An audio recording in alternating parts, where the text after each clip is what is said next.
Welcome to the Queen Divas, Queens of Fitness podcast. Join your hosts, three-time WBFF World Champions and WBFF royalty, Alicia Gowans and Stephanie Ayala McHugh, as we explore all things female health, training, competing, mindset, and living the fitness life every day.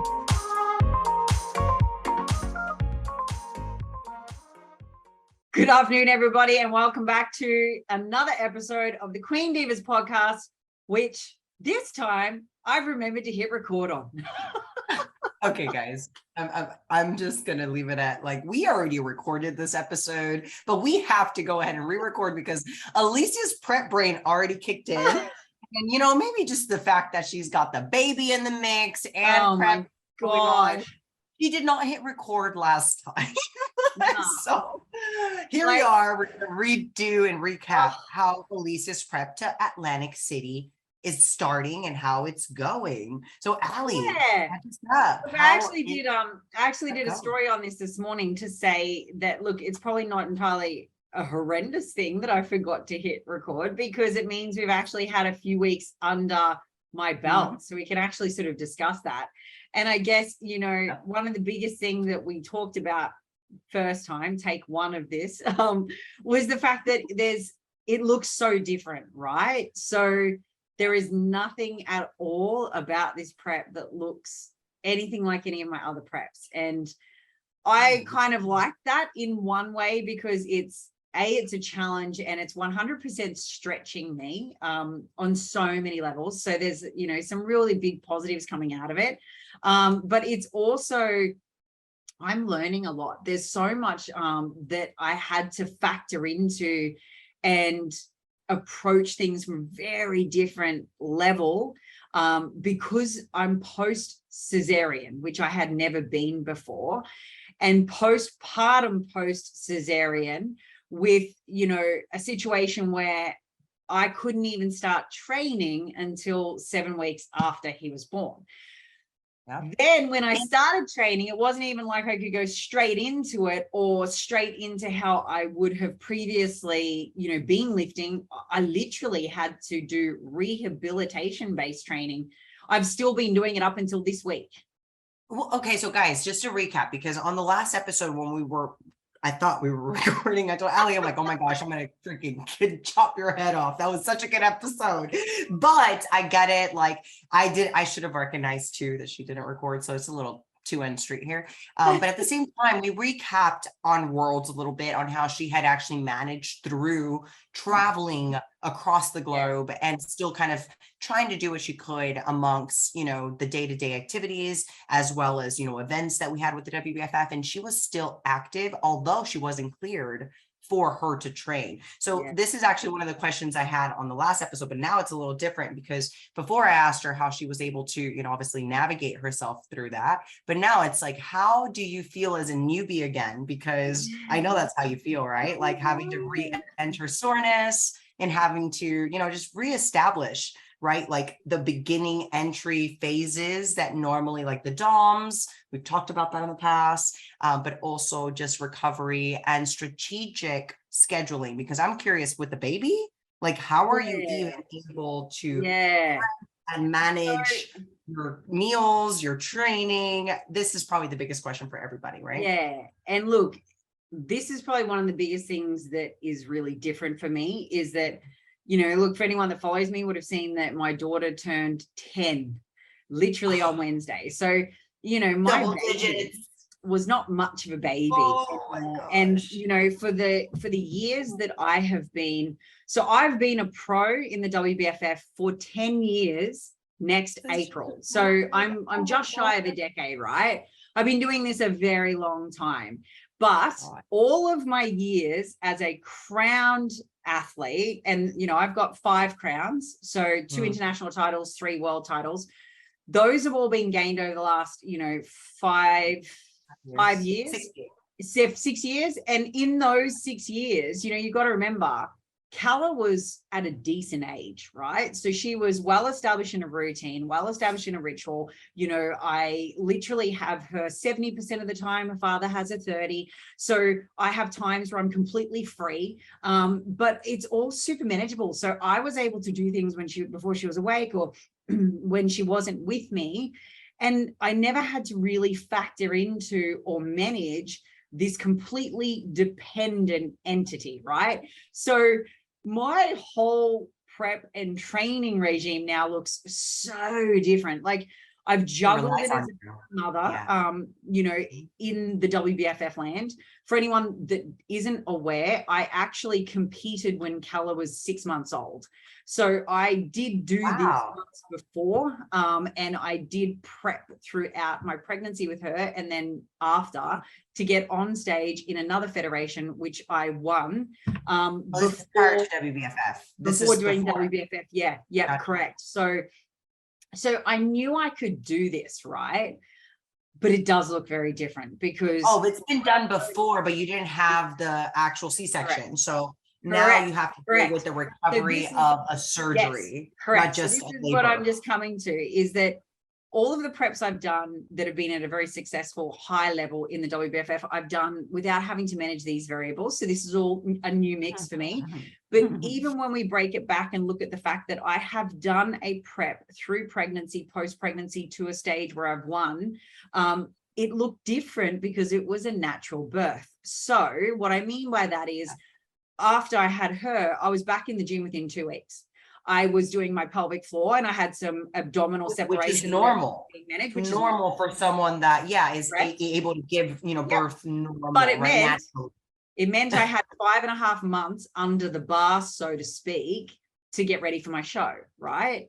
Okay, so you did a 5 month or 5.5 month prep. Yeah. Whereas now, because of the surgery, cutting 7 layers, and then the rehab that's required after, you don't get cleared until 6 weeks post. Then though, this is the thing that's, I don't think a lot of women are aware of. Between 6 weeks post and 12 weeks post, which I still have another 2 weeks to go on, your uterus is still healing internally. So even though my stitches are out, I'm cleared from a muscular point of view in that lower abdominal region where they cut through, the actual uterus deep inside still has stitches and healing going on. So you run the risk of, if you load too quickly, too fast and inappropriately, you will bust potentially something internally in your uterus. Now, 2 things happen when that happens. You either have like mass hemorrhaging and there can be the need for another surgery, which would set me back another whole 12 weeks of healing, because essentially it's like another cesarean, or you might lose your entire uterus. They might go in and rip the whole thing out. Hysterectomy. I've heard of these stories. It actually happens. Yes, it has happened. I've heard of the freaky stories, honestly. Yeah. But it's coming from post-birth.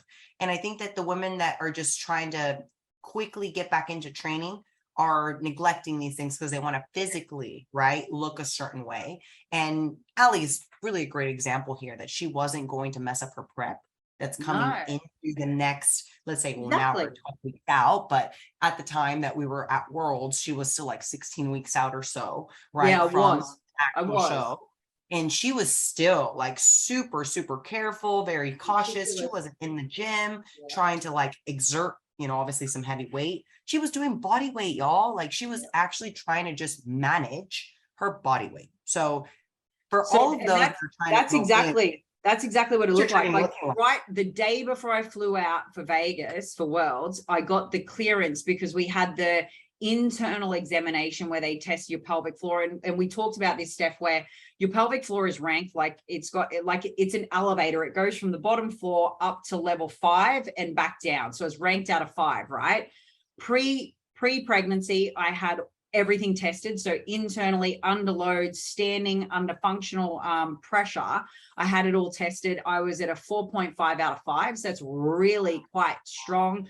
I was coming down that. So your pelvic floor muscle is strong. Stuck up. So they might go up the levels and then they get stuck and their pelvic floor doesn't fully relax. Well, mine was able to go 4.5 floors up and fully relax, which was great. That's a really strong pelvic floor, especially for a woman who's already had kids, has a history of, seriously. You train your core, Allie. It's not like you're not you're not neglecting training your core, which is not at all. Not at all. Our issue, let me just touch base on this real quick, because so many of society, the whole world has so many issues, back issues, hip issues, knee issues. And guys, this actually comes down to your pelvic floor muscles, no matter who you are, whether you're female or male, it really comes down to your core bracing. If you don't have any core strength, you're really not going to help all these other lacking and there can be serious implications for you as a female if you let this slide, or if you don't look after this leading into and out of a pregnancy in particular. Like I'm talking prolapses, all sorts of really horrendous stuff, right? So what's your training looking like, Ali? Because I'm curious. I know at the beginning you were still doing body weight, you had a slowly transition to light weights. And now what is it? For everyone listening, like the day before I left for Worlds, I got the clearance that everything, externally and muscular superficially was good. We then did the internal examination, and I went from a 4.5 out of 5 before pregnancy. At 20 weeks pregnant, they tested me again. I was 4 out of 5. So I dropped just 0.5. And then afterwards, they tested me again 6 weeks postpartum when I got the clearance, and I was 4 out of 5 still on my left side. But where the baby had been sitting predominantly all on my right, he'd been crushing a bit of a nerve, she thinks, and the pelvic floor there has become a little bit lazy. So it's only 3.5 out of 5, right? So you have some imbalances as you come So I got this clearance, but got told there's an imbalance and I need to start working on that. So that's part of my rehab and part of my priming work before my lifts right now. So we'll go into that. That was your right side, right? Your right side. All on my right side. So he must have just been crushing it, right? And then one of the things that, has popped up for me in prep so far has been this hemi tendon that started to get an aggravation. And the interesting thing is what we've now identified this week is it's actually linked to this right quadrant that is a little bit laxed on my lower abdominal, in my TVA and on my pelvic floor.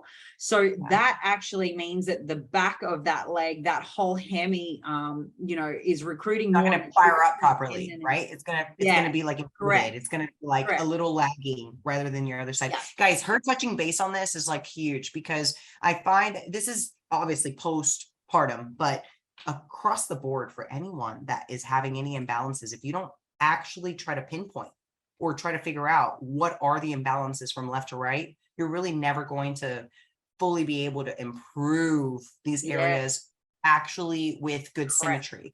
So again, there's no one symmetrical 100% unless like you're like maybe some god or Greek god or something, but I don't know anyone.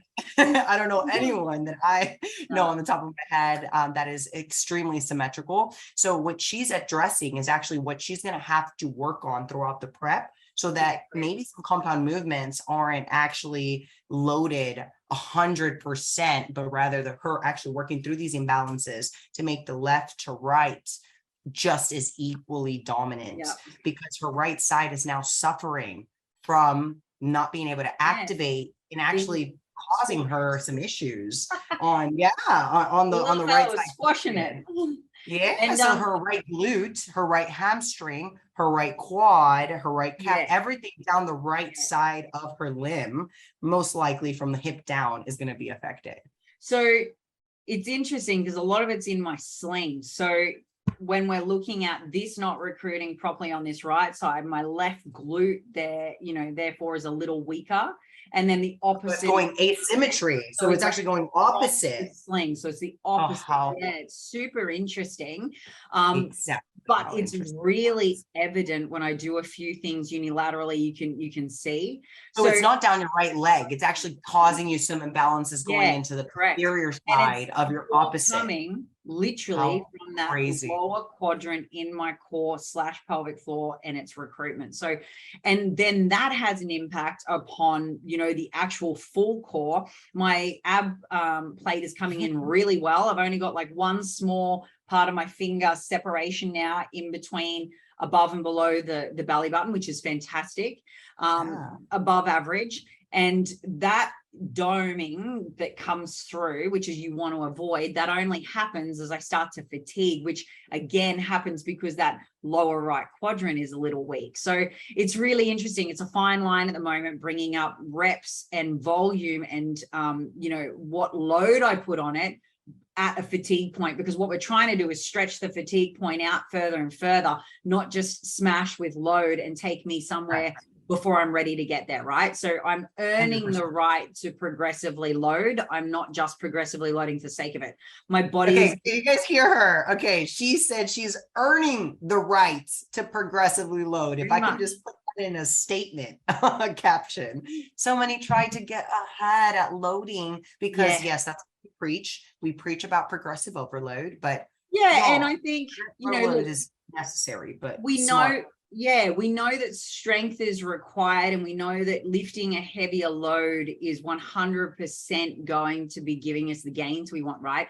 But that does not mean, though, and I talked about this previously, that you cannot create muscular development and you can't build lean tissue through volume and frequency, because it's tension after all that you're going for, right? So working in a hypertrophy point like I am at the moment, what we've seen in the last 3 weeks is I've actually gained mass. Like, it's been pretty cool. And we're going to touch on this because yes, I was like, my curiosity is going on to body compositional changes. This leads into mindset, because for a lot of people, this would screw them up because the scales don't move that much, right? But the body looks better. 100%. And this is where we didn't drop calories, stupid, you know, amounts at all. I stayed relatively close to maintenance for the first 2 weeks because, you know, A, breastfeeding, B, healing still. So you need, you know, optimal EA for healing processes to occur, but then also recomp. We wanted to try to recomp me as much as possible to bring up any lagging points and regroup some of the lost mass, right?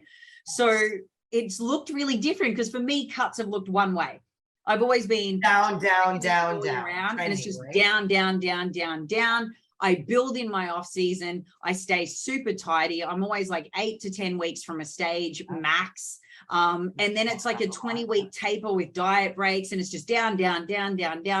It's pretty smooth sailing. I never once question, will I be ready? You know, I never look at myself and think I've got like heaps to lose. Like, I know how good I sit all year. So the strategy looks a little bit more linear rather than right now. You're at the moment it's like this. It's like this like nice heart rate. Okay, let's look at the algorithm of a heart reading, right? Like it goes up, down, and it goes. So it's all over the shop, but at the same time, it's not all over the shop, not tracking with, you know, logic variables. There's logic progression here, you know, and so to recap back on the fact that I got this clearance in the, you know, the pelvic floor was doing its thing and I'm fine on that and I'm fine on the abs. We couldn't still then go straight into training as per normal because, as I said, the uterus continues to heal from postpartum week 6 to 12, right? So I had to continue to strengthen the core, bringing that, you know, separation by in. not heavy loading though. Exactly. By actual adding tension, correct body weight and tempo, tension. And very specific exercises as part of my daily rehab, which believe it or not, it's crunches. So we used to get told even 10 years ago with Calla, that was the last thing you should do. I'm so shocked you just said that right now. Like honestly, they used to say that it would make the separation worse, right? But new research has found it's actually crunches that draw your corset across and in. So ironically, I'm now doing the one thing I used to avoid 10 years ago because we believed that to not be good for you. It is now research and evidence back shown it's the one thing I should be doing. So I'm doing daily. Okay, hold up. Because I feel like everyone that's listening is probably on the same. What up, girl? Hold on that real quick. Because what you just said, and these are things that maybe all of us have believed, because that's me included. Yeah, I'm exactly. Like, you just say crunches is what you're doing. Because crunches is known to separate the ab wall, quote unquote. Well, yes, exactly.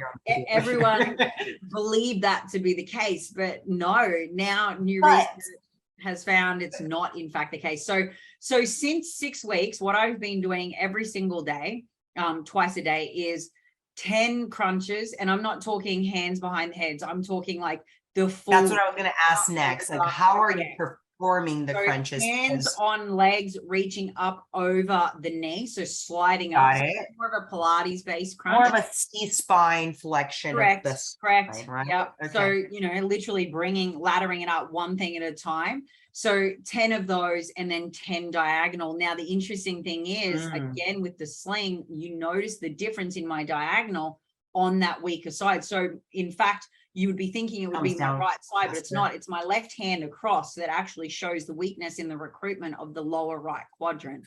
So I do a few more reps on that one than I do the other. I've then got a couple of Pilates based movements with a ball where I'm actually doing crunch based, like a reverse crunch, where I'm actually rolling vertebrae at a time back and then vertebrae at a time up in a really controlled manner. So that's a progression from the crunches alone. I started out crunches alone. Now we've progressed with some of these Pilates movements. And these are the only core work that I'm able to do at the moment. I cannot do anything else. There is, you know, normally I would be smashing the hanging leg raises and GHD side crunches and planks and all these things. And I can't do any of them at the moment. I'm literally everything is on your back. Everything is obviously mat related. Pelvic floor focus. So I think first and foremost about pelvic floor, and then corset, you know, TDA and corset, and then execution of crunch, right? So these are the things that are super important for me before I even consider the loading side. So that's what the first week looked like. And the first week was literally just those exercises on the floor of my bedroom and the Vegas hotel room, because that's all I could do. There was nothing else, right? And I didn't actually start loading anything until I got home from Vegas. And by loading, let me explain this.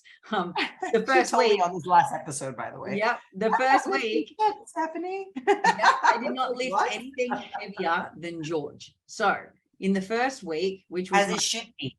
Yes, 7th week postpartum, I didn't lift anything over 5 kilos. But I did a shitload of volume and tension and tempo. So listen up, super slow, everyone, ladies. She didn't force herself, even with a prep like ahead of her or a deadline in front of her. Even though it's what I see is so many people rush into these preps and trying to load on the front end, right? Like, and just trying to pressure everything of prep on the first 5 weeks, 6 weeks, whatever. She's actually going on a slow, obviously, start, because that's what she had to do, right? Because she didn't go aggressive. She's actually going to be a little bit more on less aggressive, right? Like, she's going to be very slow to start to make sure she gains momentum, and that momentum then will let her know where she stands as far as progress rate. So notice how, because my next question to you is, besides the body compositional changes you've been able to make these last 4 weeks, where have you seen the scale versus body fat move? Because oh my God, massive. So key factor here. Hardly any movement on the scale. But y'all hear this. It's so cool too, because I was, it. you know, like, I'm known for my wheels on stage usually, right? Like, my legs and glutes are a strength of mine, and I lost size in them a little bit, not a whole lot, but a little bit. And especially then, you know, when you factor in that you're going in the last trimester, you literally, what is of access to you is far reduced, and you're lifting basic weights, you know, you're going more volume, you start getting really tired. There's, you know, sciatica, there's all these load issues. So you start, you know, training only like 4 days a week, and whether you like it or not, you do lose a fraction. Okay. And then you go in, for my instance, into a C-section where then I can't train at all for 7 weeks. It's 7 weeks off. That's the longest I've ever not trained in my entire adult life. It's hectic, right? And I would have thought that more of a mind, I guess. And I would have thought that I was going to have some really big mental hang-ups about it and some concerns, you know, be freaking out because, you know, knowing the deadline just pretty good at Worlds stage was coming, but I actually didn't. I was really shocked. I just I really went with the flow of the fact that this deload, like the last 3 years in a surplus of eating, for me is really good for me. It's really good for my body. It's really good for the start of prep, and my body's going to really respond so fast when I get into it. And it really has. Now, if I was a girl that was just hung up on scales, I'd be freaking out right now, right? And I have, Yes, I have posted this yesterday. I actually shared my 2-week change, 16 weeks to 14 weeks out, right? And in that change, you know, I talk about the fact that I'd only dropped, not even a kilo, but I've dropped 15 millimeters in my calipers in that time. Your average loss, you're sort of looking about 3 mils in a week. So that says everything. But wait, do you see the hip drop though? Do you guys like, okay, let's refer to these photos because you're actually talking about measurements dropping in the waistline, your hips coming up, your glutes look bigger, your waist looks smaller, your lats smaller, your shoulders look bigger. Notice the things that I just mentioned. These are all ratios because she said she dropped in millimeters, okay, in the caliper. And I'm like, wait, hold up. Like that's well, actually inches. So that means that she's dropped quite a bit of inches too off of these ratio areas we're talking about, which are going to be your hourglass shape that we're referring to, the waist, glutes, and then shoulder to lat, chest. And wow, Ali, like this is what it was good. It was good. So for everyone listening to this is a 2-week progress. Yeah. So, like it's not crazy hectic. When you look at it, the visual isn't like crazy hectic changes. But let me say this though, for everyone listening, for the first week of that training, you got to remember this is only 2 weeks of change. But in the first week of that training, I lifted 5 kilos. That's it. Okay. 5 kilos, 10 pounds here for my Americans, okay? Like for my Americans who are listening, that's 10 pounds. Like I know 5 kilos, maybe what is that? But it is very light. That is what some of the lowest dumbbells that you can possibly get besides the 5-pound ones, which are 2.5 kilos over there. So that's the beginner standpoint that we always feel like wimps. And Ali has bossed it out. And I'm just going to refer back to a couple things that maybe some people don't know about Ali, but she's one of the hardest workers in the room. And I've seen her prep after prep. And honestly, year after year, just get better at her preps. But one thing I do relate with her, even though I did not go through a pregnancy this year, she has to have a complete different prep this year because of her injury / surgery / obviously actual, having labor. Like she has had a lot of things in her background and she's been able to navigate, way up against, I guess, the stereotype and against what the normality is. And everyone would always like kind of say, oh, I can't do a prep because I have a broken back. I won her first title. She won a freaking world title after that. And then she went and then just went and showcased that she was able to become an actual top athlete, not just for 1 year, but 3 years in a row. And then COVID happened, she got pregnant. Back, right? So this is where, okay, I had a couple of moments and let me explain why. We had some challenges in this past fortnight, right? I wrote about it in my post. We had 2 trips to Canberra where all of our routine was thrown off and Bubby was meeting all of his family for the first time. And it was just a lot of stimulation and he didn't sleep. And so then I'm up all night. There were a couple of really big disrupted days and that significantly impacts not only your recovery, your energy and your lift capacity, but your mood, whether you like it or not, it does. And so for me, I had these moments where then I'm like, holy shit, you know what? Like these things just happen. And I'm a very resilient mind. I'm a very flexible mind. So I don't get attached to anything looking a specific way. I'm very moldable. But it's still that situation where I go, man, have I even bitten off more than I can chew? And I thought that thought for like 2 seconds before I was like, hang on, get your shit together. You got Karen. this. Shut up, Karen. You can stop talking inside now because let's recap on this for a minute. You broke your fucking back, lady. And then you went on to go on stage 3 times with cortisone injections in your back the day before you flew and 2 days before you got on stage.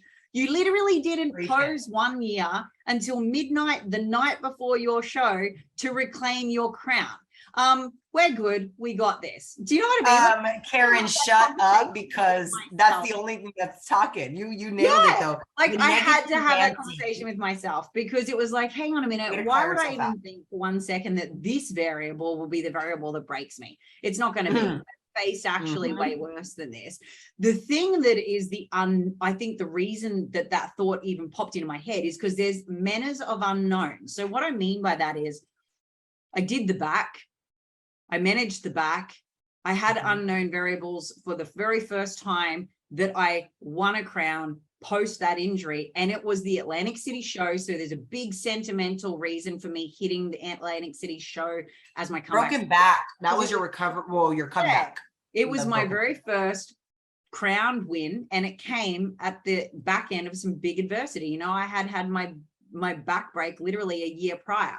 So for me, it's a full break. I don't think people get this. Like like your back breaking is not. It's probably the hardest thing to come back from. And she made that as a comeback story. You know, especially when people are telling you you're going to need surgery, you'll never be able to lift again. I mean, rubbish. I went on to do a powerlifting comp. People, you know, I think if you let someone's conversation dictate where your thoughts go, then yes, you will actually buy into what you're being told. If you, however, choose to find whatever means necessary to achieve what it is that you believe to be possible, then that's exactly what you will achieve. So, you know, I think your thoughts are the things that alone will govern the direction you go in and how far you actually go.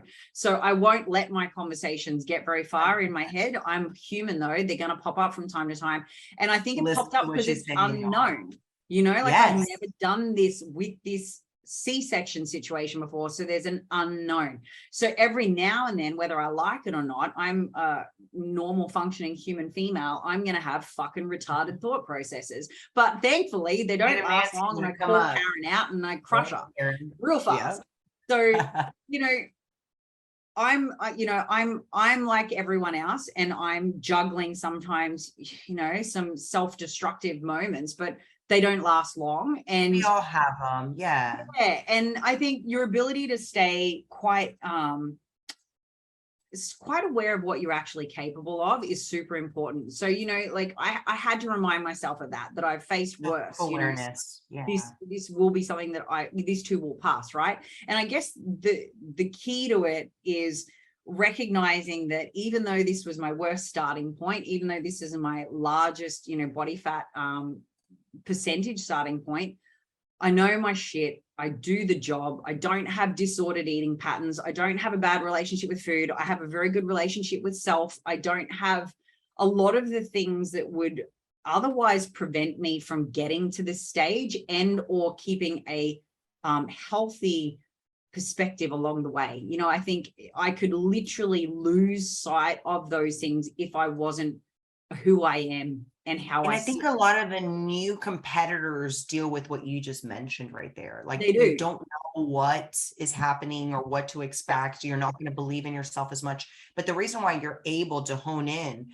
to the reality is because you've done it before, right? You've done it in the past. So everyone that has done a prep before, been on stage before, you're just kind of selling yourself short with these negative thoughts because you're making them a reality when you've already made reality before, right? You've made history, you've been on stage, you've done the prep. But if you haven't, you don't know what's to come. I think that's the unknown and that's the fear. And that's where you think that you're not going to be ready. But we all get that. And just hear what we're saying here. You do at any point. Gosh, we're human. You're going to get the negative thoughts. You're going to get the doubt. You're going to get the fear. If we don't have doubt, fear, or probably any type of, I guess, overall judgment towards ourselves, I guess, because we're super critical. I think that's like the harsh reality of all of our journeys is that we're super, super critical and probably overly critical.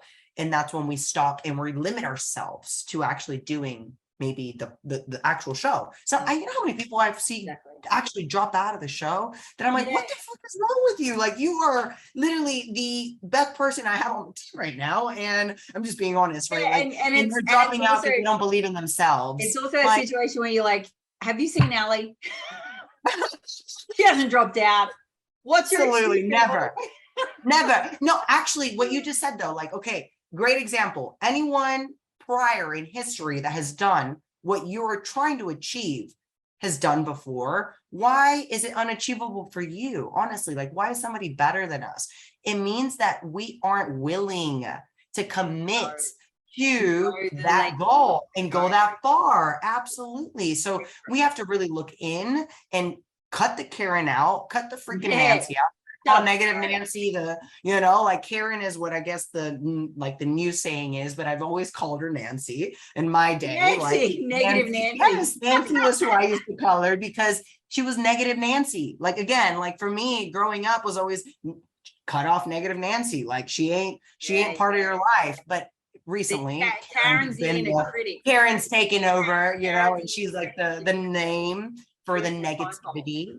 Yeah, exactly. Or the, trying to cause problems. And there's always going to be that old self or negative self that's going to try to limit you, cause problems, create some type of fear. And we have to always break through. Ali mentioned it multiple times. She cut herself off. She actually, it literally lasted 5 minutes, I reckon. And then I was like, hang on a minute, shut the fuck up. And it also was shut the fuck up. Yes. I also removed myself from anything that might have otherwise feel that way. A thought process. So like I don't have attachments to scales and numbers. So I weigh myself daily for the average over the week, only when I'm in the pointy end of prep. I don't do it at any other point in time. And I don't actually even have my clients do it because a lot of them I was like, can I say though, Ali? That may be they're not in the right headspace for it. So I don't let a lot lot of them because it gets into their head. Realistically, we should be able to do it, and we should be able to use it as a data point. We should, but you are advanced. Anyone that's more advanced in maybe their fitness journey, it's a data point. But for a new person or someone that's just with their journey, it owns them. So they're not something I recommend. So I just made sure that I didn't jump on it that morning. Not that I thought it would even affect me, but I thought just in case, I just took away everything that could potentially be a thing. And then literally the one thing I did was went, Christos, you are taking the shift tonight. I'm actually going to get a decent night's sleep because I think I need a nap. I feel like I'm that toddler that is literally having a tantrum because I'm overtired. So Karen's had a little fucking front run on the stage for 5 minutes. Alicia hasn't had sleep.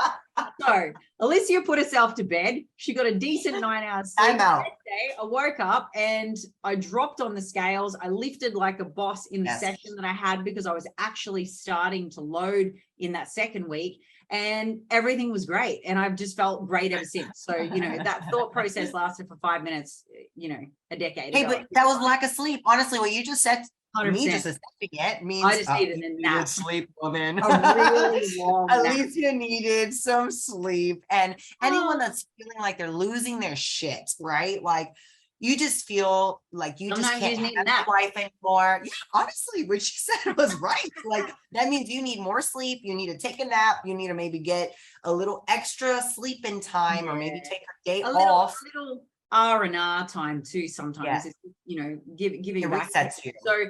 So I guess on that whole, we're talking about the check-in and the progress that I'd had, that was literally in the 2 weeks, with the first week only being, body weight /5 kilos. And the second week, I was only starting to feel out a little bit of load. And I'm talking like really RP at like a 6 type shit. Maybe lucky if I even got to like what my normal 6 would be. I laugh in the best way. I'm not laughing. I just laugh. Yeah, it's, you know what I mean? So it's like, okay, so this was the other thing I did. I reminded myself that, hey, we've just had progress and I'm literally doing kindergarten shit compared to what I normally do. Amen. So wait till after the 12 weeks postpartum and we start actually being Alicia for 5 minutes. Right. Like imagine how much faster. Previous data. Yeah. Exactly. We can't refer to the old Alicia that lifted the same, 200 kilograms and, say, or 100 kilograms for certain things. And you're like, wait, I can't do that. Like I could barely lift 5 kilograms. So still what she just said is also very relevant because a lot of the times we refer back to what we used to be able to lift. If you're coming out of a surgery, a rehab, injury, you can't. And this was the same struggle that I had during prep. And I was just limited. I couldn't do certain lifts like squats and deadlifts or lunges at a heavy load because of my back and my foot. So I ended up having it. I didn't have no broken back, but I did have a stress fracture in the foot. So a lot of the things during prep that she's had to deal that are very different for her in other previous preps, same issues, not same, but very similar things that we had to navigate through our food as well as recovery. And notice how we're talking about food and recovery more than load and training, because it's about being strategic about this. You are right, because, as you saw in Vegas, I was super, vigilant, and I was hyper focused on what I was eating, and I was tracking the whole time. I was not under eating, and I was not in a high protein, moderate carb, focused on breastfeeding and healing still. What we have done, I've dropped calories by 100. That's it. That's all. The first 2 weeks. The first 2 weeks, we just drop 100 calories. We've dropped by a total from, when I very first, from the 16-week out to now, of like 300 calories. That's it. Right.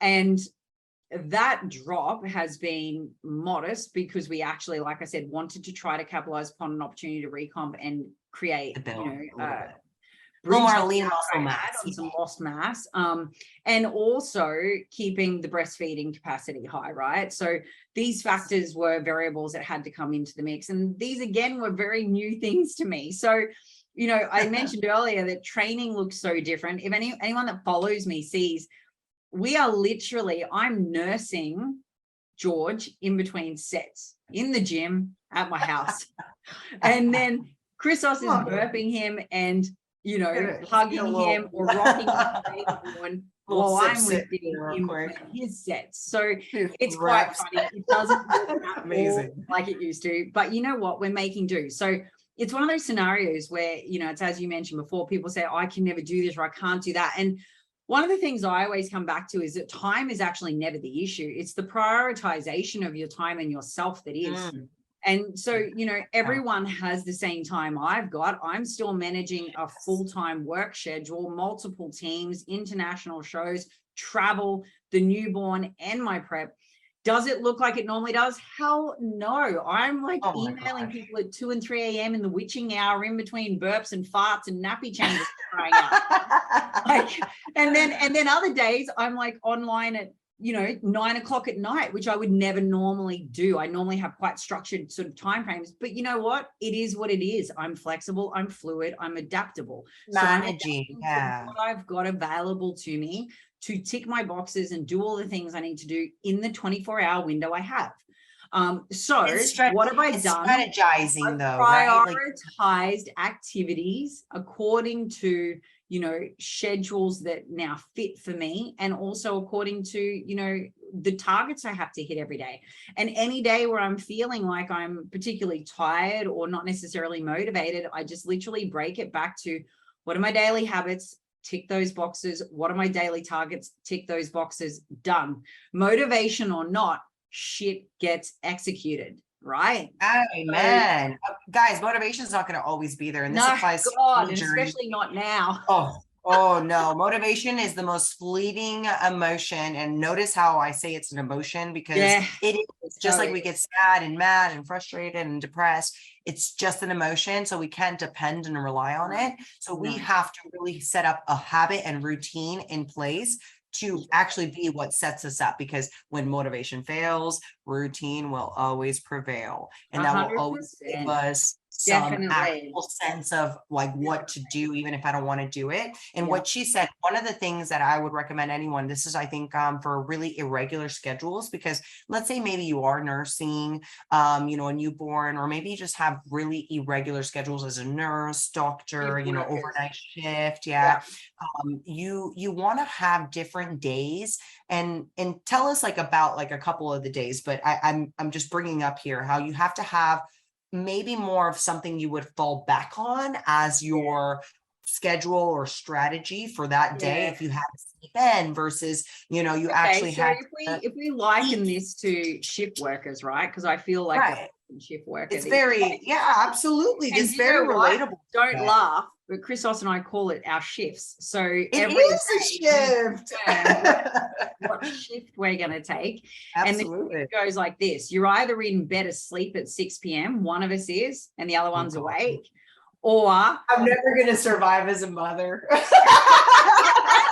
you are either in bed asleep, right? Or the other one is tending to early nighttime schedule, and you then get up at 2 a.m., 3 a.m. and you run through the second half of the night, or vice versa, right? So depending upon what shift I've had, depends upon then what time of the day I start, either in the gym or at my desk working. So that's 2 module days, right? So 2 modules right different there. Looking days, yeah. But then you probably have one that's more of a reset and maybe a little more in between, and you don't have maybe so much of a structure, but you're gonna follow because you got to rest.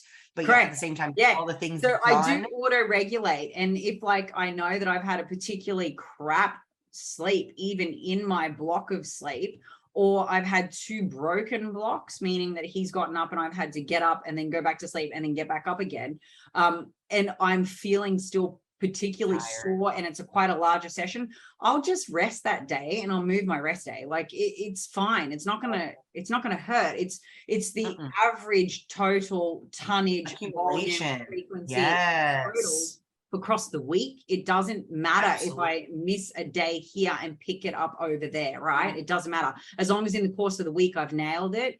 But it's actually more beneficial for me to rest on that day, so my recovery is better, than it is to try to push through.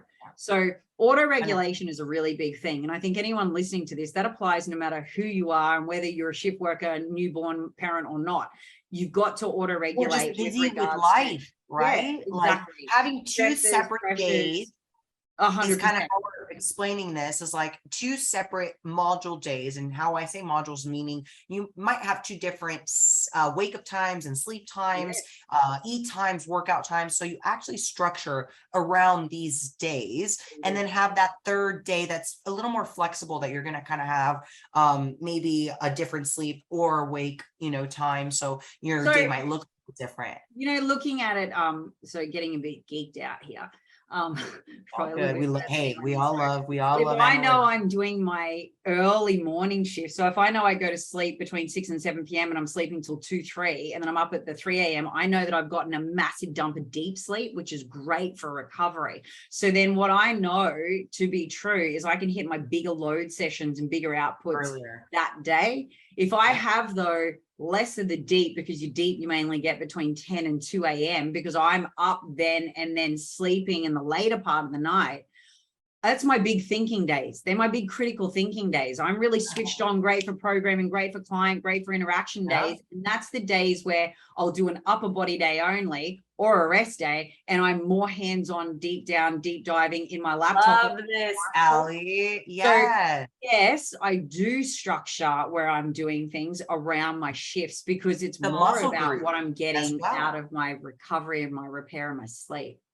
And notice how she's actually referring to deep REM sleep. And please refer back to one of our episodes about Queen Sleep. All you have to look up is Queen of Sleep from our podcast episodes, and refer back to just understanding deep REM sleep and the importance of sleep. It's super, super crucial on recovery, the muscle, different phases, and just and the overall mood.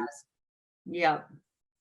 So so I do look at that. So again, this looks totally different than what would have been the norm, which was Christos and I asleep by 8:30, up at 5 a.m. we had a very structured sort of life before.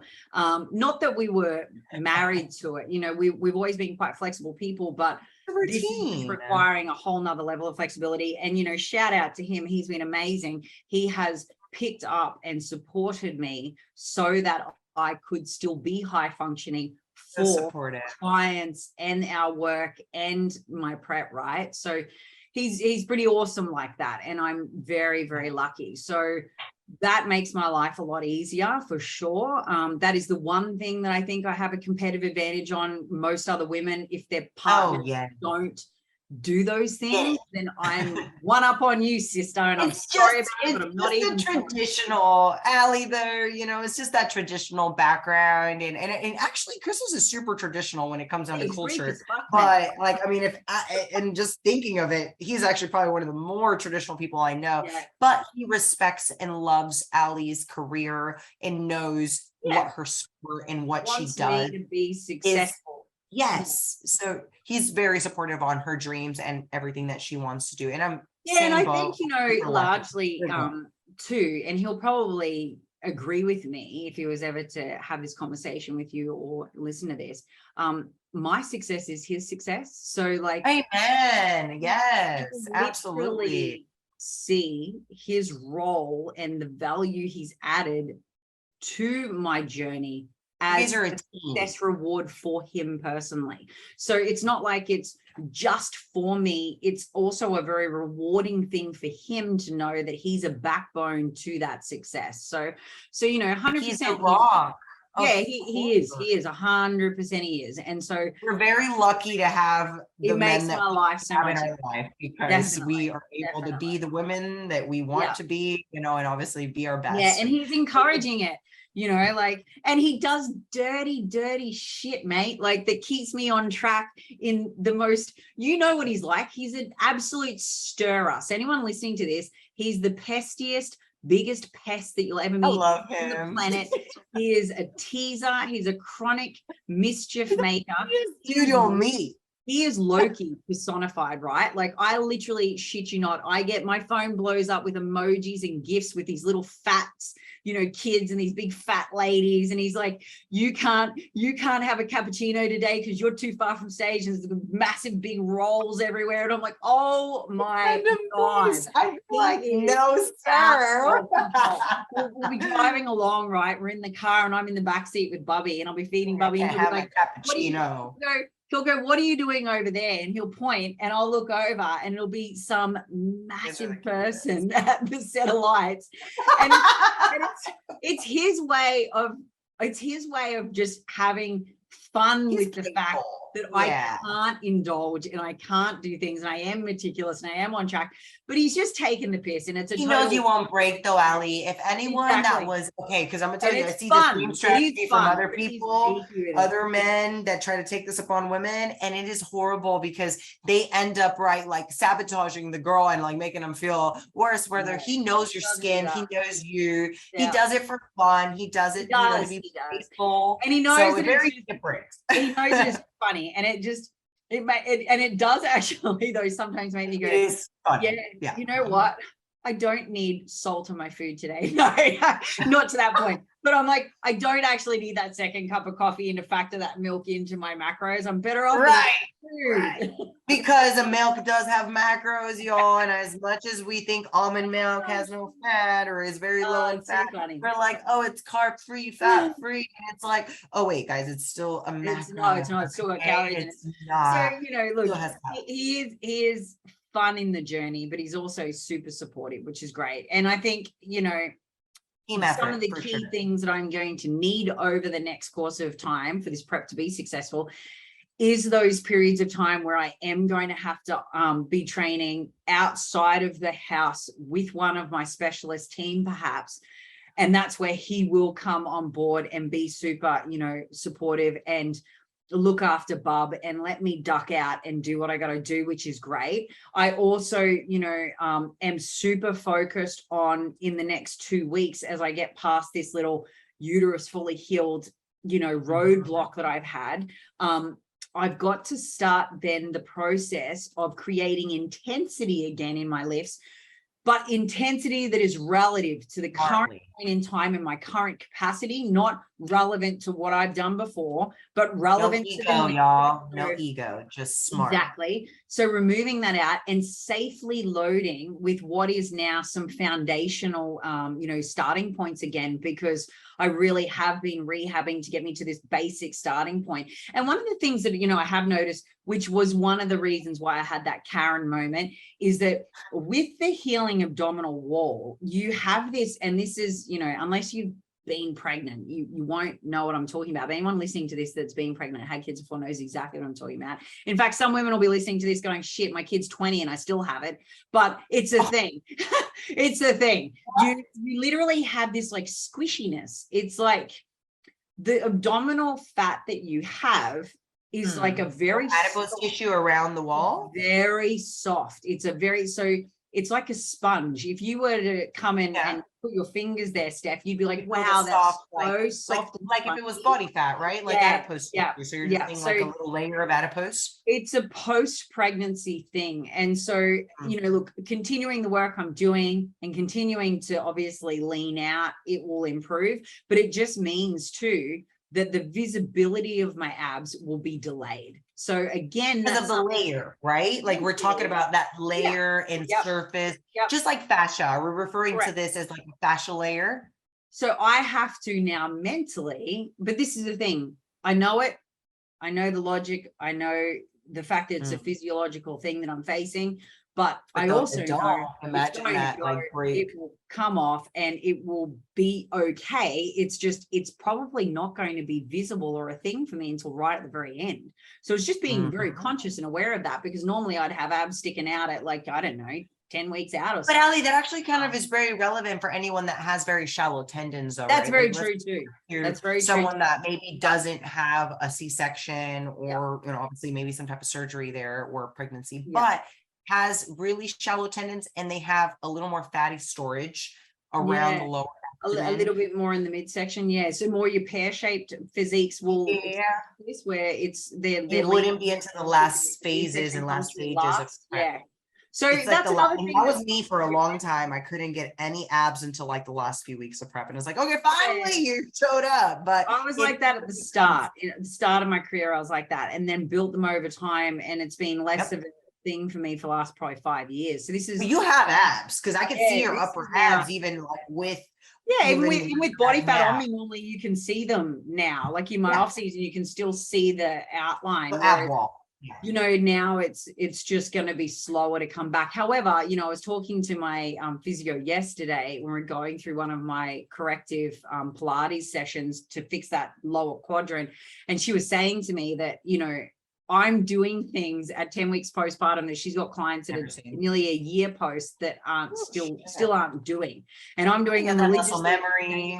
And that's what she said to me. She goes, you won't have any problems. And this is going to come in and you are going to literally find that you'll have visibility here way sooner than if you were the normal person. So that made me feel really comfortable too. But these are the things when we think about the mental sides of where this prep is different. Its starting point is different. The targets are different. My timeline is different. My variables are different in my home life, in my personal life, in my work structure. My schedule's different. And then to add to that mix, I've had this surgery. So this rehab element to what I'm doing is very different.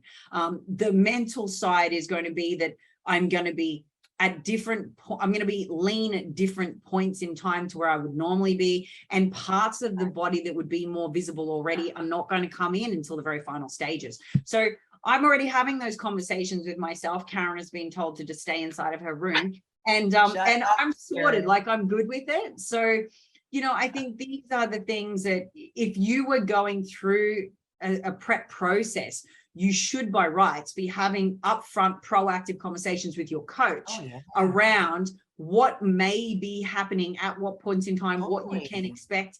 I'm having them with myself because, you know, heck, I'm literally, you know, I'm head coach. So I'm having that conversation with myself and putting Karen on the fucking bench. But my point, you need to have that. You need to be forward thinking. You need to know what the reality of the prep is going to look like, what the challenges are going to look like, where the mental, you know, hurdles are going to be, and you need to be prepared for them. So I've sat down, taken score. I've got my accounts in order and my ledger is balanced as to what I'm going to have on either side as pros and cons. And I've literally worked a strategy for almost everything that's going to come at me. And for anything that does, Christos is there to. I was going to say, I was like, you've got support. And I mean, like, gosh, I have your back. You have so many people in your corner. And I know this is always going to come down to who has support in their corner. Because if you don't, you're going to feel like you really, not just you, just saying in general, anyone that does a prep, not just postpartum, but in general doesn't have support, you're really not going to have someone to back up on and like tell you you're freaking stupid right now, you're overthinking it, you're just really being critical, you're being a Karen right now, and you're in your head. But when you have good support, you have good coaches, you ask yourself these questions, you have a strategy, in place and you aren't freaking out about numbers, just only numbers, because pictures speak louder than freaking numbers. And also too, how you feel, like 100%. Sorry, the numbers, it's how you feel, like, because you'll notice when you're not being attached and defined by data only, you'll have a feel and a vibe. Like I'm not shitting you. I'm excited for my next check-in to get the calipers, because I think my movement's going to be quite high, because I'm noticing a pretty big drop, right? And I'm feeling the vibes when I wake up. I'm like, yeah, okay, great. When I go to bed at night, I'm flatter. I can feel my midsections tighter. I can see my waistline really starting to come in, and my tapers coming. I can see my delts are starting to have some shape. I can see my tricep definition now when I'm just standing normally, which I had lost for a year and a half. Like, see that delt come out. I've got the feels and I've got the sight, and I'm not,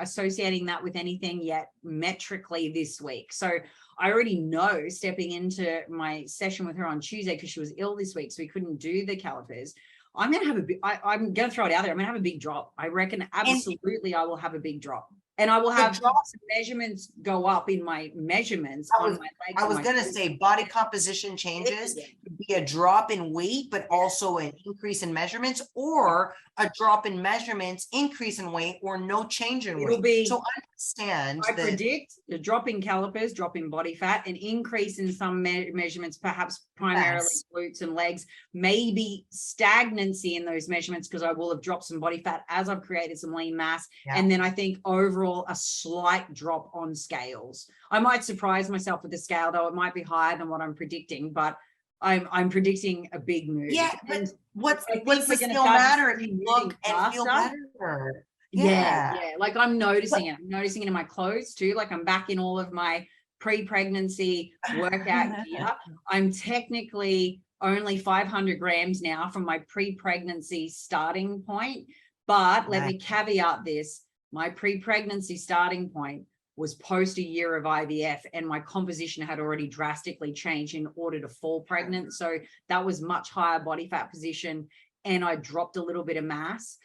So it's not necessarily super relevant to look at my pre-pregnancy starting point, because it's not actually relevant to my point in prep to stage. But it is just nice to know that I'm almost back there, But with body compositional changes, kind of what you're referring to here, it's not so much again about the drop, but you are going to have an upcoming drop. So I want to touch base on just really quickly how some people get so discouraged on the, let's say, those 4-week progress rate, and they're just stuck on the same weight, but the measurements are changing, the pictures are looking better, just like yours were. Body fat, and you might be dropping body fat. Yeah, you might be getting a little more mass back on your body. So the weight numbers are gonna stay stagnant, but then you're gonna have that whoosh effect and have that drop. And like Ali said, she's already anticipating it because she's seeing and feeling the changes.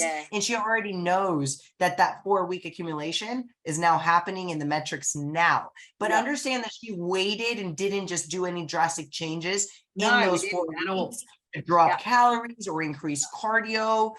She really just allowed her body to change on its own through body composition, right? So just applying that absolute level of consistency and adherence. The adherence over time is where this stuff actually starts to really work, right? Yeah, absolutely. And for everyone listening, this is something super interesting, which might shock people, but I have literally eaten the exact same thing for all of my meals. It doesn't shock me, but I'm sure it shocks other people. So this is for all the people out there that want to be everyone. She eats the same thing every day. Let me caveat this and say this. My shit is optimized for micronutrients. There is not a single micronutrient at the moment that I'm shortfalling in. I have diversity in my food sources with a lot of color. Okay. So it is not a need for me to have diversity week to week, because I have a lot of diversity across the scope of what I'm eating in my one given day. But I've been eating the exact same shit for 3.5 months. So that I get clients, I want a different meal plan every week. I'm like, why? what's the point of a different meal plan every week, having a meal prep every single different week? And look, everyone's different. What works and for you? Whatever's going to make you adherent. I'm going to say you've got to do what makes you adherent, right? So whatever that is. So you can adhere to the meals you like, which is what you've done. Like, you've selected the meals you like. I've got meals I love with diversity, with the colors of the rainbow, with fruit, with veg, with the servings I need of each, and grains, and my micronutrients optimized. So all that will happen from now through to stage is I'm going to change portions, and we might mix a few things up and out as we get super close, but that's it. You won't see me drastically changing what I'm eating or how I'm eating between now and then. But that means that you're also getting your body used to the variables, meaning the same consistent foods that it wants and responds to the best, that you feel the best on. So you're not just mixing up and just randomly changing all your day-to-days to not be consistent with how your body's. I'm not saying everyone has to do that, right? I'm not, but some people are pretty good at that, flexible. And don't get me wrong, y'all, I'm not saying flexible dieting is not good during prep, but I've actually said this before. Flexible dieting is going to actually stop you from getting leaner if you are trying to get to a condition that is required. Look, even the best flexible dieters that we know do not leave their flexibility. They can get conditioned. They don't. No, they can drop weight. Okay, understand this, y'all, though. You can drop weight. You can have weight loss, but fat loss is so much harder achieved through flexible dieting than it is through actually just changing so many other variables when you swap things. Exactly. That's really just the reason why. So your micronutrients to stick exact. And, look, I think the fact that I've had those big drops now that output is catching, my output is starting to increase, is showing that I'm not going to have anything that's an unknown either, right? So I'm super pumped. I think we're going to start to see more visible changes in my physique over the coming weeks. I think it'll be the last 6 weeks for me where it will be like, wow. I'm super excited to get. Ellie, you're going to inspire so many people. You really are. So. I'm so pumped because you're not just so many others that have injuries and have. There's going to be, whether we like it or not, there's going to be some people that are going to hope I fail. Hey, haters make us freaking work harder, okay? So be honest, fuck the haters, okay? Let me put that out there because that is one of the things that are the motivators, I think, for you and I. Know 100% individually. Yeah. I just know you underestimate me. You're gonna freaking work your ass off more because you know there's eyes on you, and secondly, because there are haters. So I know you're gonna really set a big landmark and obviously staple for a lot of women that are acting like postpartum is just like such a okay, y'all, please don't take it wrong. Like, I know I've never had children. I know I'm, obviously not someone that's bared, a child, but I work with so many women that have and haven't. And the difference in psychological side of things are pretty much the limitations your mind makes. It's not so much the physical. I've had people that are broken completely with injuries, not even birth a child, and are able to do more than someone that did birth a child, right? So, and they didn't have any vice versa, right? So, or vice versa. So it just really means on the limitations your mind allows, or you allow your mind to give you, and really start strategizing on what's not just a realistic goal. Because if Allie would have just thought, is this a realistic goal? I don't think she would have done this. This is a goddamn grind. It is gonna be let me see if I can do this goal, and I know she will. Like, there's no doubt in my head that she's gonna. Let's be honest about it. I posted about this. This is me. Let's be frank. This is like, did anyone really expect me to Probably freaking not. Not if they know me. And to be honest, this also keeps me feeling I don't lose sight of my identity in the process of, having new complexities to my life and a new family unit, and we're getting married in February. So everything is changing for the better, but it's, I'm still me and I will not lose sight of that. And this was just something I wanted to do for myself. I wanted to make sure that I felt like you're also leading by the front, though, Allie. Incapable of performing at my best and personally developing through, what would otherwise be perceived to be challenges that, you know, might have kept me on the sidelines for another couple of years. I just refuse to accept that. So That's not you. yeah, it's not me. So, you know, is it easy? Hell no. It's not. No. Okay, y'all, what she's doing is probably the most vulnerable and probably one of the hardest shits you can do coming out to of share this labor. shit like this with And knowing being that super everyone's open. known me as one way. I admire her. So I mean, I admire what she's doing. You know, like, and it is, and I appreciate all of the support and the positive messages and the positive direct messages I get, because I can't express how fucking vulnerable, Motivating, scary it is.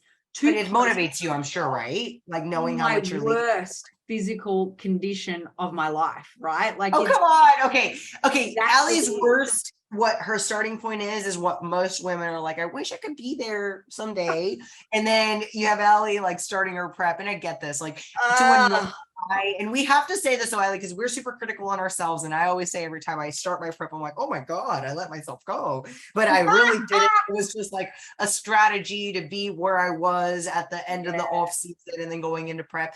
And yours was a strategy to have a healthy pregnancy. Yeah, correct. I prioritize my have the pregnancy, then have a healthy pregnancy, and then afterwards give labor and then have to do it through C-section, have the surgery, and you're super, super healthy with your approach. And I hope women are learning and are listening to the protocols that she's taken, have all been very smart, slow, and all done nutritionally way more than physical at the start. Then she slowly started implementing some physical activity, and from there, right? Yeah, she slowly has now started to try to do a little bit more, but that's all through clearance, being smart. I'm super pumped to have everyone sort of see, and I'm super keen to even see what I can achieve physically, right? Like building up to a lifting capacity, because you got to respect that as obviously I progress with rehab and I'm capable, doesn't mean I'll always have it accessible to me, because I'm going to be in increasing levels of deficit. So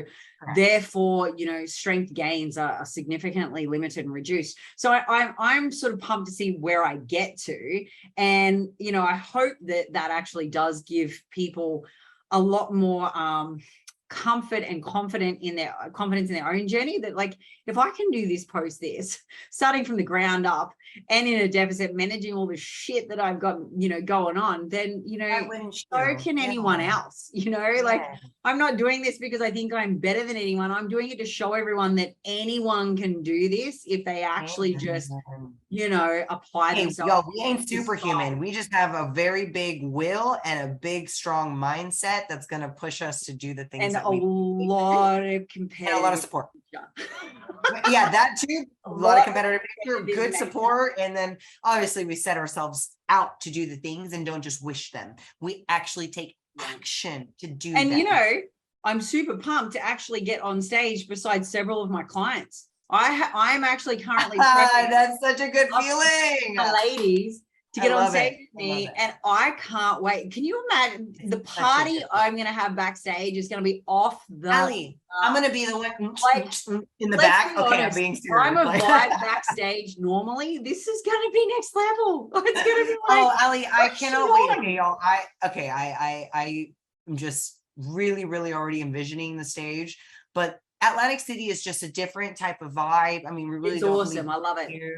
Because I mean, there's really not to do in Atlantic City, honestly, but we stay in the actual casino, in the actual venue, and everyone gets to know each other. We all get to actually communicate and connect, and the stage is like so cozy. So I'm pumped to see you on stage, but also be able to be part of the show. The way you were able to be a part of the World Show, I am just pumped to go and support and watch and, you know, just be there. Just, you know, overall as one of the, you know, helpers this time, right? I love it. I can't wait. I cannot wait. I cannot wait. December 3rd, right? Am I right about the date? December 3rd, right? We're heading over. All of our flights, everything's booked, everything's organized. We're heading over to the Bahamas on the 21st of November. I will do what I always do, which is a little week there. And then we are heading straight to Atlantic City.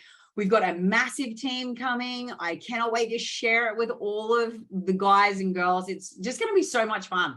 And it's always a blast. so sentimental to me because it was my very first crown. It was your first crown. It was. So I want to come back and take out another one if I can. That's what I'm aiming for. Oh, you're gonna make some waves no matter what. Like you're gonna set up. I'm gonna go have so much fun. And you know, I'm gonna really enjoy meeting a whole bunch of new people. You know, a lot of the new athletes coming through that I haven't had the pleasure, that they have not had the pleasure of being backstage with me yet. Let's face it. Some of them got tasted at Worlds, I think, at the makeup room, but for if you haven't had the land down under flavor from Ellie, you're gonna be getting that flavor. It's honestly one of the best shows of the year. USA Championships. Yes, I think so. Atlantic City is December 3rd. So any of you guys that are wanting to tune in, I'm sure I don't want to say it's 100% sure that it's going to be pay-per-viewed, but I have a hinge and a little hunch that it will be. Look, it might be because it's going to be a huge show. It's going to have just tune in wherever you're at in the world. It's going to have Make some sure pretty you download and get on pay-per-view so you can watch Alicia make her comeback. Woohoo! Gotta make it hot, hey? Oh, girl, it's gonna be hot, hot, hot. Definitely. I gotta smoke that stage up, set it on fire. Yeah, okay, just quickly, and I'll leave it at that because if no one's watched Ali on stage, and no one has actually, because the pay-per-view wasn't really around at the time when we were winning, you know, the worlds and doing our stage time, and there really wasn't all the stage videography that's going on nowadays either. There's a lot more. So you're gonna be getting. Yeah, you're going to be getting your Gilco Productions video. You're also going to be getting streamed most likely through pay-per-view amongst to everyone across the globe. So if you haven't seen her, okay, y'all have to be mesmerized by Alicia's presence on stage because this woman is a complete different animal on the stage. She is the literal Victoria's Secret of the WBFF, the bombshell angel that when she steps on the stage, you're like, oh my God, what just happened? Like, she's a literal angel, which hence Allie's Angels. I get it. Like, I mean, you really represent your name so well. Exactly. Didn't like literally like she named her team so well after her presence. So no, guys, I'm excited for you guys to experience and witness Ellie on stage. It's a lot of pressure now, Steph. Jesus. Hey, you better bring it with the stage presence because I already know what you do, but I know you will. I'm gonna have so much fun. I cannot wait. I'm like already visualizing my routines. I'm not putting my heels on just yet. I like to save my back for as long as I can, but I'm visualizing my routine. And let me just say, this is gonna be fire. It's gonna be spicy, y'all. I already know her. So I'm excited. I'm thrilled. And if you guys haven't already followed Ellie, which I'm sure you guys already do, make sure you're actually staying in top of her stories to actually watch her day-to-day, you know, obviously journey. And I'll be here, Ellie, for anything. Obviously, you already know. I'm so for everyone that is biggest fan. For everyone that is tuning in, I'm going to do a video update every second check-in update I do is going to be video, so you can actually in movement. And then every first one will be the static side-by-side like I did. We've made the choice to do that so that you can see across both spectrums because I believe in full transparency, and I think a lot of women do a lot of. Are we going to document this on YouTube? I'm calling you out, but are we going to document this on YouTube or no? I don't do the filtered thing. So she's like, I'm not. It's all up and raw and real. And I will be sharing a lot of stuff in my story. And look, anyone that follows me knows that I'm about as real as you can get. Like if you're opposed to cussing, you probably don't want to watch my stories. Don't listen to our podcast. You guys are opposed to cussing. But otherwise, if you like some fun and shenanigans, dial in because there's going to be plenty of it. And I think there's going to be some funny moments in this prep. Don't you worry about that. We all do. Leave it up to Christos. What you're going to be seeing is George's poos. He's been recording them and sending them through like the family group chats. I'm like, can you stop doing this? You're going to give our son a complex and he's freaking 9 weeks old. Like, what the hell? Can you imagine what he's George is the biggest traveler I've already met. Oh my God. Yeah, if you guys haven't seen George, he's traveled to more countries, I think, with him being so guess where George is going next month? Oh, I can't imagine. What, New Zealand now? He's going to Bali. I was about to say Bali next. I was like, I like, how did I guess? I'm like, if it's not New Zealand, it's gonna be Bali. It is Auntie Trish's birthday. So we're going with Auntie Trish and we're doing a little villa with a chef. I am so jealous. I'm Auntie Stephanie and Auntie Trish guys over now. Jesus Christ. So we're doing Bali, then we do the Gold Coast show, and then we do we've got another trip somewhere else. We've got a couple more trips to Canberra. We were doing New Zealand, but New Zealand sadly just got cancelled. So New Zealand is now off the run. But then we've got Atlantic City, and then we've got Penang.